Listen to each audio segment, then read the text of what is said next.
पुण्यातील एका ठिकाणी एका परिसरामध्ये राहणारा एक 50-60 वर्षीय व्यक्ती होता आणि एक दिवस सकाळी तो पेपर वाचत होता।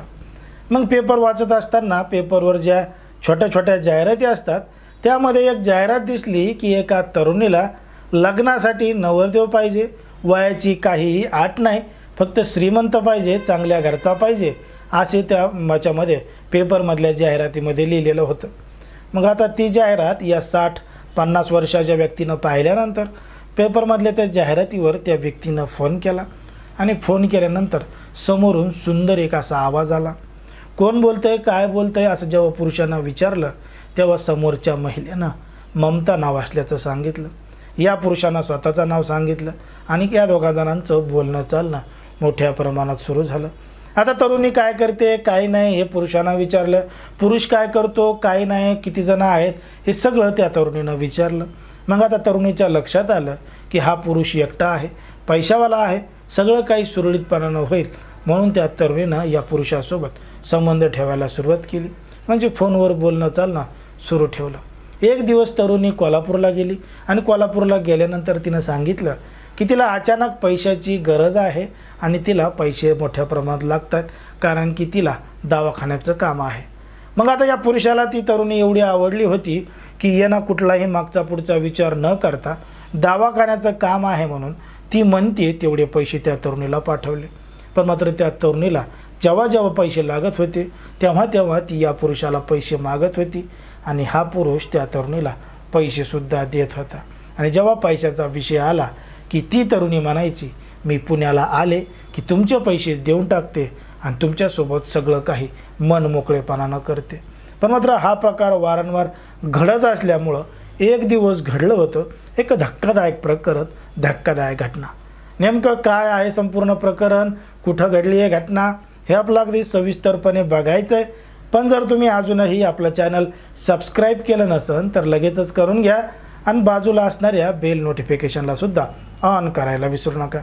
आता ही जी संपूर्ण घडलेली घटना आहे ती आहे पुण्यातील बिबवेवाडी पोलीस ठाण्याच्या हद्दीमध्ये घडलेली संपूर्ण घटना आहे आणि या ठिकाणी या परिसरामध्ये राहणारा एक वयोवृद्ध पुरुष आहे, 50 ते 60 असं त्या पुरुषाचं वय आहे। आता त्यानं एक दिवस तारीख आली होती 18 एप्रिल 2025ची। 18 एप्रिल 2025ला पेपरमध्ये जाहिरात पाहिली की एका 28 वर्षीय तरुणीला लग्नासाठी नवरदेव पाहिजे, वयाची अट नाही, चांगला श्रीमंत पाहिजे, मग बाकी काही अट नाही। मग तीच जाहिरात पाहून या पुरुषानं त्याच्यावर फोन केला। ते फोन एका 28 वर्षाच्या तरुणीनं उचलला। या दोघा जणांचं बोलणं चालणं सगळं काही सुरू झालं। मग यांचं व्हिडिओ कॉलवर बघणं सुद्धा झालं असं की म्हातारा कसं आहे, ती पोरगी कशी आहे, ऑफकोर्स आता लग्न करायचं म्हणल्यावर कोण कसं दिसतंय हे त्यांनी बघितलंच असं। मग बघितल्यानंतर या पोराला ती तरुणी आवडली आणि त्या तरुणीला हा तरुण नाही म्हातारा आवडला। पण आता कशामुळे आवडला, पैशावाला होता, तिला त्याच्याकडून पैसे घ्यायचे होते म्हणून त्या पोरीला हा म्हातारा आवडला। बरं आवडला तर आवडला, एक दिवस तिनं काय केलं, ती म्हणली मी कोल्हापूरला आहे आणि तिच्या मावस भावाचा अपघात झाला आहे, अपघातासाठी आता दवाखान्यातले मग पैसे लागतात, काही करा अर्जंट ऑनलाईन पैसे पाठवा। आता त्या म्हाताऱ्यानं वयोवृद्ध पुरुषांनी तात्काळ ती पोरगी जेवढे पैसे म्हणते तेवढे पाठवले। आता या पोरीला माहीत झालं की ते जेवढे पैसे मागितलेत तेवढे देतोय म्हणून मग ही हळूहळू वेगवेगळ्या कारणानं त्या पुरुषाकडून पैसे घेत होती, त्याला व्हिडिओ कॉलवर बोलवत होती, त्याला घुलवत होती आणि घुलवून त्याच्याकडून अशा पद्धतीनं पैसे काढत होती।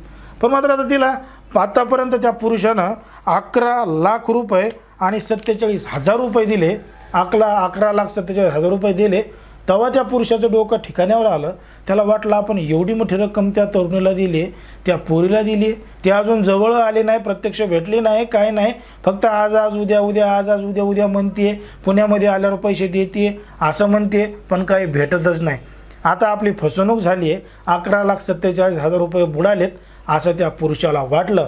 तेव्हा त्यांनी तात्काळ जवळचं बिबवेवाडीचं पोलीस स्टेशन गाठलं आणि पोलीस स्टेशनमध्ये जाऊन घडलेला सगळा प्रकार सांगून दिला। आता पोलिसांनी या संपूर्ण प्रकरणाची गांभीर्यानं दखल घेतली आणि दखल घेतल्यानंतर त्या तरुणीचं लोकेशन ट्रेस केलं, तिचा तपास चालू केला।